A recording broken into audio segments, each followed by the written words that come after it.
in the verdant and rolling hills of southeastern Nigeria, nestled in lush rainforest, lay the village of Nnabuike. The village was renowned for its brave warriors and rich traditions. Yet, among all its storied warriors, one name stood out: Obinna. Obinna was no ordinary warrior. He was a towering figure whose mere presence on the battlefield struck fear into the hearts of the enemies. From a young age, Obinna was destined for greatness. His father, Eze, had been a formidable warrior in his time and took great pride in passing on his skills to his only son. Eze, a veteran of numerous battles, was meticulous in his training, instilling in Obinna not just the physical skills required of a warrior, but also the mental fortitude and strategic mind that would make him unbeatable. Eze had a special pendant, a family heirloom, which he passed down to Obinna when he was deemed ready. This pendant was more than just a piece of jewelry. It was a symbol of strength, honor, and the indomitable spirit of their lineage. Obinna wore it into every battle, and it became his talisman, a beacon of hope and power. Obinna's prowess grew with each battle he fought. His name echoed across neighboring villages, and soon it was said that even the fierce warrior trembled at the mention of Obinna. He led his village to countless victories, and under his leadership, Nnabuike became a bastion of peace and prosperity. Neighboring villages, fearing the wrath of Obinna, dared not wage war against Nnabuike. One fateful day, news came that a coalition of neighboring villages, emboldened by the whispers of foreign influence, was preparing to attack Nnabuike. The village elders convened a council, and it was decided that Obinna would lead the defense. As preparations for the battle commenced, Obinna's father Eze called him aside. "Son," Eze began, his voice with concern, "I have fought many battles in my time, and I have a bad feeling about this one. There is darkness surrounding it, something unnatural. I beg you to reconsider."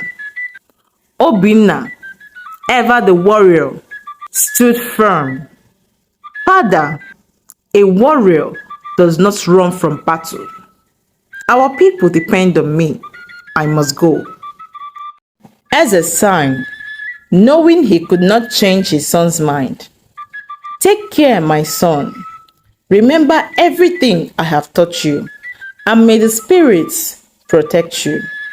Unbeknownst to Obinna, the coalition of the villages had indeed conspired with the British, who had been making inroads into the region with their advanced weaponry and imperial ambitions.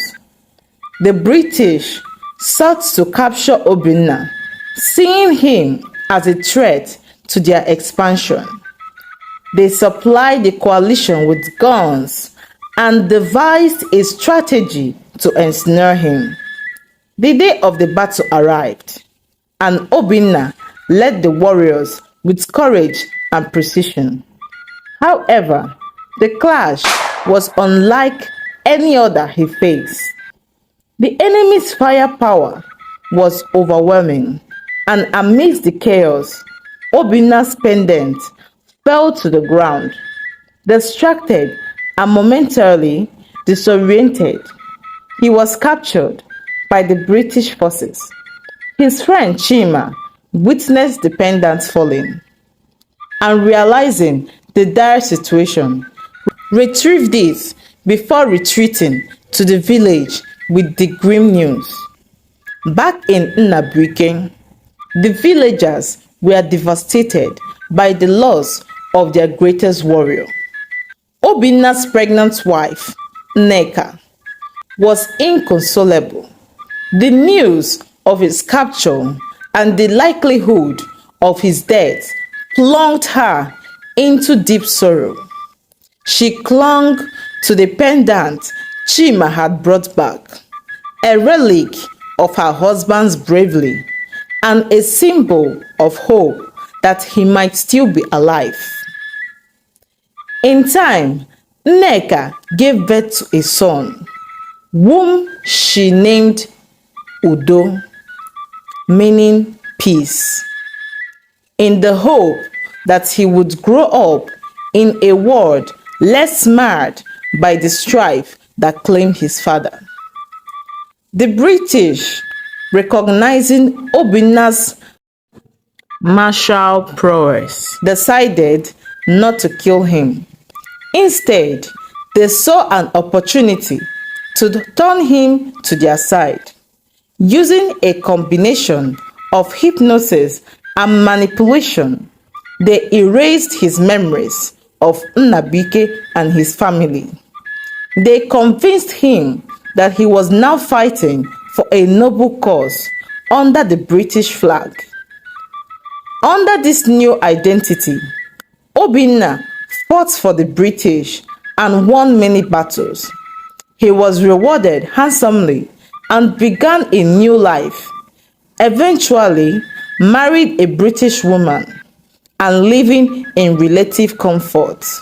Yet, despite his success, there was always an emptiness, an unexplainable void that no amount of wealth or status could fill. Meanwhile, back in Nnabuike, Udo was growing up under the watchful eye of his grandfather. Eze, seeing the same potential in Udo that he had seen in Obinna, Eze began training his grandson in the ways of the warrior. He taught Udo everything he had taught Obinna, from combat skills to the songs of the battlefield that were meant to inspire and intimidate. As Udo grew, so did his reputation. He quickly became a formidable warrior, winning battles for Nnabuike and filling the void left by his father's presence. The pendants once worn by Obinna now hung around Udo's neck, a constant reminder of his father's legacy. Years passed, and the chronicles of Udo's achievements spread far and wide. His victories and unyielding spirit were reminiscent of Obinna's, and soon these tales reached the ears of the British. Recognizing the similarities, they declared war on Nnabuike once more, with the intention of crushing the new threats. The day of the decisive battle arrived. Obinna, now a seasoned warrior under the British command, led the charge against Nnabuike. Udo, unaware of his father's presence, prepared his warriors for the fight of their lives. As the two armies clashed, the battle was fierce and unrelenting. In the heat of the battle, the paths of father and son inevitably crossed. Neither recognized the other. Seeing a formidable opponent, they fought with a ferocity that drew the attention of all around them. Udo, using the moves and strategies taught to him by his grandfather, managed to throw Obinna to the ground. As Obinna rose, he began to sing a war song, one that Eze taught him long ago. Hearing the familiar tune, Udo hesitated, a wave of emotion washing over him. "Obinna," he called out, the realization dawning upon him. Obinna, seeing his chance, stabbed him immediately. Udo fell to the ground, his life slipping away. His pendant fell from his neck and landed at Obinna's feet. Obinna asked him how he got the pendant. Udo whispered, "I am Udo, your son." Obinna, staring at the pendant, felt a flood of memories rushing back. The pendant, the song, his son's words, it all came together. He knelt beside Udo, his heart breaking as he realized what he had done. My son," he cried, the weight of his actions crashing down on him. The British, seeing their champion falter, began to lose ground. The warriors of Nnabuike, emboldened by Udo's sacrifice, pushed back with renewed vigor. The British forces were overwhelmed and retreated, leaving Obinna behind, a broken man. And so, the tale of Obinna, the great warrior, and his son Udo became a legend, a story passing down through generations, reminding the people of Nnabuike of the true cost of war and the enduring power of love and family. Thank you for watching. Please stay tuned for my next video. Don't forget to subscribe, like and share. Thank you.